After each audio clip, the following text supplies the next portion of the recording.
Welcome back to our channel. അപ്പോൾ ഇന്നത്തെ video എന്ന് പറയുമ്പം ഒരു ഹെയർ കെയർ വീഡിയോ ആണ്. നമ്മുടെ ഹെയറിലുണ്ടാകുന്ന പ്രോബ്ലംസ് എല്ലാം മാറാനായിട്ട് ഒരു അടിപൊളി റെമഡി ആയിട്ടാണ് ഞാൻ ഇന്ന് വന്നിരിക്കുന്നത്. നമ്മുടെ മിക്കവരുടെയും പ്രോബ്ലമാണ് ഡാൻഡ്രഫ്. അതുപോലെ തന്നെ ഹെയർ ഒരുപാട് കൊഴിയുന്നത്. നമ്മൾ ജസ്റ്റ് ഒന്ന് കൈ തൊട്ടാൽ മതി, അപ്പോൾ തന്നെ ഒരുപാട് ഹെയർ ഇങ്ങനെ വരുന്നത്. അപ്പോൾ അതിനെല്ലാം ഒരു റെമഡി ആയിട്ടാണ് ഇന്നത്തെ വീഡിയോ. നിങ്ങൾ ആദ്യമായിട്ടാണ് ചാനൽ കാണുന്നതെങ്കിൽ വീഡിയോസ് ഇഷ്ടപ്പെട്ടാൽ ഉറപ്പായിട്ടും ലൈക്ക് ചെയ്യുക, ഷെയർ ചെയ്യുക, അതുപോലെ തന്നെ സബ്സ്ക്രൈബ് ചെയ്യുക.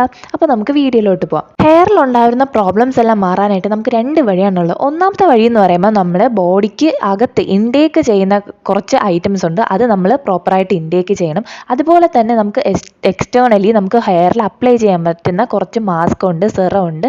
അപ്പോൾ അതെല്ലാം റെഗുലറായിട്ടും കറക്റ്റായിട്ടും ചെയ്യുകയാണെങ്കിൽ നമുക്ക് ഈ പ്രോബ്ലംസ് എല്ലാം വരാതെ രക്ഷിക്കാൻ പറ്റും. അപ്പോൾ ബോഡിക്ക് ഉള്ളിൽ കൊടുക്കേണ്ടതെന്ന് പറയുമ്പം പ്രോപ്പറായിട്ട് ഒരു ഡയറ്റ് കീപ്പ് ചെയ്യണം. അതിലെല്ലാം ഇൻക്ലൂഡ് ചെയ്യണം. വെജിറ്റബിൾസ്, ഫ്രൂട്ട്സ്, മിൽക്ക് എല്ലാം ഇൻക്ലൂഡ് ചെയ്യണം. അതുപോലെ തന്നെ പിന്നെ മെയിൻ ആയിട്ടുള്ളതെന്ന് പറയുമ്പോൾ ഹൈഡ്രേഷൻ ആണ്. അപ്പോൾ നമ്മൾ ഇന്ന് യൂസ് ചെയ്യാൻ പോണ മാസ്കിൽ മെയിൻ ഇൻഗ്രീഡിയൻ്റ് എന്ന് പറയുമ്പം കേർഡാണ്. കേർഡ് ഉണ്ട്, ഫെനുഗ്രീക്ക് അതായത് ഉലുവയുണ്ട്. ഉലുവയ്ക്ക് ഒരുപാട് ബെനിഫിറ്റ്സ് ഉണ്ട്. അതുപോലെ തന്നെ കേർഡിനെന്ന് പറയുമ്പോൾ നമ്മുടെ താരം മാറാനായിട്ട് ഭയങ്കര ഒരു യൂസ്ഫുൾ ആയിട്ടുള്ളൊരു പ്രോഡക്റ്റാണ് കേർഡ് എന്ന് പറയുന്നത്. ഇതിൽ പിന്നെ ഹണി യൂസ് ചെയ്യുന്നുണ്ട്. അപ്പോൾ ഇതിന് ഓരോന്നിനും അതിൻ്റേതായ ബെനിഫിറ്റ് ഉണ്ട്. അതൊക്കെ ഞാൻ ഇതിൽ വീഡിയോയിൽ ഫുള്ളായിട്ട് പറയുന്നുണ്ട്. അപ്പോൾ ഫസ്റ്റ് എന്ന് പറയുമ്പം ഉലുവ തലേ ദിവസം വെള്ളത്തിലിട്ട് വെക്കണം. അപ്പോൾ അത് അടുത്ത ദിവസം നമ്മൾ യൂസ് ചെയ്യാൻ നേരത്ത് നല്ലപോലെ നമുക്ക് മിക്സിയിലിട്ട് അടിച്ചെടുക്കാനായിട്ട് പറ്റും. അതിനുശേഷം ഇതിലോട്ട് നമുക്ക് ആവശ്യത്തിന് വേണ്ട കേർഡ് യൂസ് ചെയ്യുക. ഞാനിതിൽ അലോവേറ എടുത്തിട്ടുണ്ട്. അലോവേറ ഓപ്ഷണലാണ്, യൂസ് ചെയ്യുകയാണെങ്കിൽ കുറച്ചുകൂടി ബെനിഫിറ്റ് ആയിരിക്കും നമ്മുടെ ഹെയറിന്. പിന്നെ നമ്മൾ ഇതിലോട്ട് ആഡ് ചെയ്തത് തൈരാണ്. തൈര് ആഡ് ചെയ്തതിന് ശേഷം കുറച്ച് ഹണി കൂടി ആഡ് ചെയ്തിട്ടുണ്ട്. നല്ല സ്മൂത്തും ഷൈനും ആവാനായിട്ട് ഹണി നല്ലതാണ്. പിന്നെ കേർഡിന് ഡാൻഡ്രഫ് മാറാനായിട്ട് നമ്മളെ ഒരുപാട് ഹെൽപ്പ് ചെയ്യും. അപ്പോൾ ഇതെല്ലാം കൂടെ ഒഴിച്ചതിന് ശേഷം നല്ലപോലെ മിക്സ് ചെയ്യുക. ഹണി നമുക്ക് പ്യുവറായിട്ട് എടുക്കുന്നതായിരിക്കും കുറച്ചുകൂടെ ബെറ്റർ. പിന്നെ നമുക്ക് എല്ലാവർക്കും പ്യുവറായിട്ട് കിട്ടത്തില്ല, അതുകൊണ്ട് ഞാൻ കടയിൽ നിന്ന് വാങ്ങിയ ഹണിയാണ് എടുത്തേക്കുന്നത്. അതിനുശേഷം ഇത് നല്ലതായിട്ട് മിക്സ് ചെയ്ത് കൊടുക്കുക. ഇത് നല്ലപോലെ മിക്സ് ചെയ്തെടുക്കണം. മിക്സിയിലിട്ട് അടിച്ചെടുക്കുകയാണെങ്കിൽ അതും നല്ലതായിരിക്കും. ഞാൻ മിക്സിയിലിട്ട് അടിച്ചില്ല, അല്ലാതെ എടുത്തു. അതിനുശേഷം ഞാൻ ഹെയറിലോട്ട് ഓയിൽ നല്ലപോലെ അപ്ലൈ ചെയ്ത് കൊടുക്കുകയാണ്.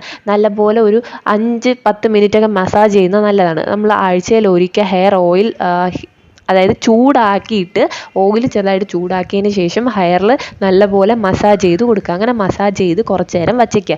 അതിന് ശേഷം വേണം ഈ ഒരു ഹെയർ പാക്ക് അപ്ലൈ ചെയ്യാനായിട്ട്. അപ്പോൾ ഞാൻ നല്ലപോലെ മസാജ് ചെയ്ത് കൊടുക്കുന്നുണ്ട്. ഹെയറിലെ റൂട്ടിലും ടിപ്പിലും ആ ലെങ്തിലും ഒക്കെ ആയിട്ട് നല്ലപോലെ അപ്ലൈ ചെയ്ത് കൊടുക്കുന്നുണ്ട്. നമുക്ക് ഏത് ഓയിൽ വേണോ എടുക്കാം. കോക്കനട്ട് ഓയിൽ എടുക്കാം, അല്ലെങ്കിൽ നമ്മൾ ഈ കാച്ചിയ എണ്ണ ഉണ്ടല്ലോ അതും എടുക്കാം. അതിനുശേഷം ഞാൻ ഈ ഒരു ഹെയർ മാസ്ക് ഹെയറിലോട്ട് അപ്ലൈ ചെയ്ത് കൊടുക്കുകയാണ്. അപ്ലൈ ചെയ്ത് ഒരു 30 മിനിറ്റ്സ് ഇത് വച്ചേക്കണം. അങ്ങനെ വച്ചതിന് ശേഷം മാത്രമേ ഹെയർ വാഷ് ചെയ്ത് കളയാം. വാഷ് ചെയ്യുമ്പോൾ നമുക്ക് ഈ ചെമ്പരത്തി താളി യൂസ് ചെയ്യാം, അല്ലെങ്കിൽ ഷാമ്പു യൂസ് ചെയ്ത് വാഷ് ചെയ്ത് കളയാം. ചിലപ്പോൾ ആ ഉലുവയുടെ ഒരു സ്മെല്ല് നമുക്ക് കാണും. അപ്പോൾ അതിഷ്ടമല്ലെങ്കിൽ വാഷ് ചെയ്ത് അങ്ങ് കളയാം. അപ്പോൾ ഇത് നമുക്ക് ബെറ്റർ റിസൾട്ട് കിട്ടുകയാണെങ്കിൽ നമ്മൾ ആഴ്ചയിൽ ഒരിക്കൽ ഇത് ചെയ്യണം. മസ്റ്റായിട്ട് കണ്ടിന്യൂ ആയിട്ട് ഒരു 2 മന്ത് നമ്മളിത് ചെയ്ത് പോയാൽ നമുക്ക് നല്ല റിസൾട്ട് കിട്ടും. അപ്പോൾ അതുപോലെ തന്നെ നിങ്ങൾക്ക് ഈ വീഡിയോ ഇഷ്ടപ്പെട്ട ഉറപ്പായിട്ട് ലൈക്ക് ചെയ്യുക, ഷെയർ ചെയ്യുക, സബ്സ്ക്രൈബ് ചെയ്യുക. നിങ്ങളുടെ അഭിപ്രായം എന്താണെന്നൊന്ന് കമൻറ്റ് ചെയ്യുക. അപ്പോൾ ഇത് ഉറപ്പായിട്ട് നിങ്ങൾ ട്രൈ ചെയ്ത് നോക്കണം. ഒരു 2 മന്ത് നിങ്ങൾ കണ്ടിന്യൂ ആയിട്ട് ട്രൈ ചെയ്തതിന് ശേഷം ഇതിൻ്റെ റിസൾട്ട് നിങ്ങൾ ഈ കമൻറ്റ് ബോക്സിൽ ഒന്ന് കമൻറ്റ് ചെയ്തേക്കുക. നെക്സ്റ്റ് വീഡിയോ കാണാം. ബൈ.